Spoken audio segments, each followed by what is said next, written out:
Monsieur le Premier ministre, celui qui aurait dû se trouver hier dans le box du tribunal de Moscou ne s'appelle pas Alexeï Navalny, il s'appelle Vladimir Poutine, pour tentative d'assassinat au Novichok.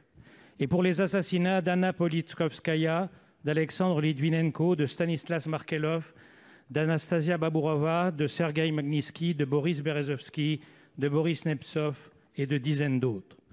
Pour le soutien aux sécessions de l'Ossétie, de l'Abkhazie, de la Transnistrie, l'annexion de la Crimée, l'invasion de l'Est de l'Ukraine, la chasse aux ONG de défense des droits de l'homme, la destruction du Boeing de la Malaysia Airlines, les cyberattaques permanentes et désormais la cyberguerre au cœur des systèmes de défense américains et européens.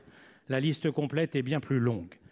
Quand allons-nous enfin répondre avec fermeté à l'ancien colonel du KGB qui n'a jamais admis la chute de l'URSS et jamais ne cessera sa lutte obsessionnelle contre nos démocraties? La condamnation du verdict par le président Macron était nécessaire, mais il faut passer aux actes. Clément Beaune, secrétaire d'État aux affaires européennes, a commencé à dire tout haut ce que pensent tout bas la plupart des pays européens. Le gazoduc Nord Stream 2, conséquence du fiasco de la stratégie allemande dans sa lutte contre le réchauffement climatique, qui contraint l'Allemagne à augmenter et non à diminuer les énergies fossiles, est une erreur majeure et je sais que le gouvernement français pense comme moi. Ce gazoduc ruine la sécurité énergétique de l'Europe. Il nous livre pieds et poings liés à notre pire ennemi. Il creusera le tombeau de l'Ukraine et enfin il permettra à l'homme le plus corrompu au monde et à ses oligarques mafieux de continuer à détourner des milliards. Il est temps d'obtenir de l'Allemagne avec nos alliés l'abandon de ce projet mortifère. Le temps presse car les navires russes chargés du chantier, tous les autres pays y ayant renoncé, sont arrivés sur place. Monsieur le Premier ministre, chaque jour la Russie ressemble un peu plus à l'Union soviétique.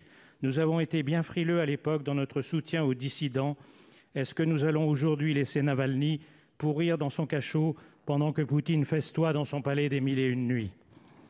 Pour vous répondre, la parole est à Monsieur le Premier ministre. Vous avez la parole.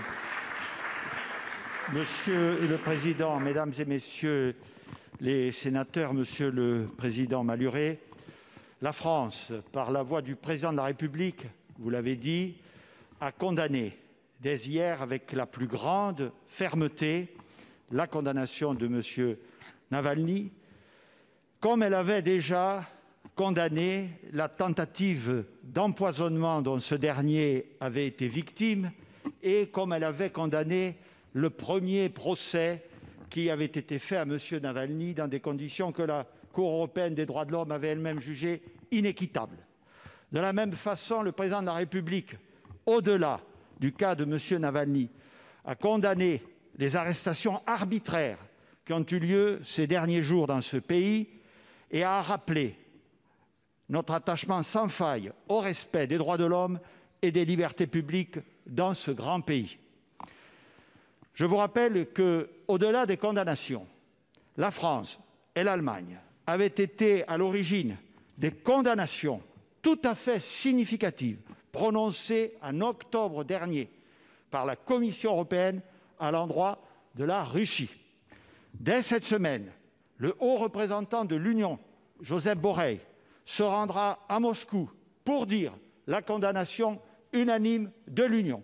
Et ensuite, les ministres des Affaires étrangères, Jean-Yves Le Drian représentant la France, se réuniront dans quelques jours en février pour proposer des suites qu'il y a lieu de donner de cet acte inqualifiable et que la France condamne avec la dernière énergie. Je vous remercie.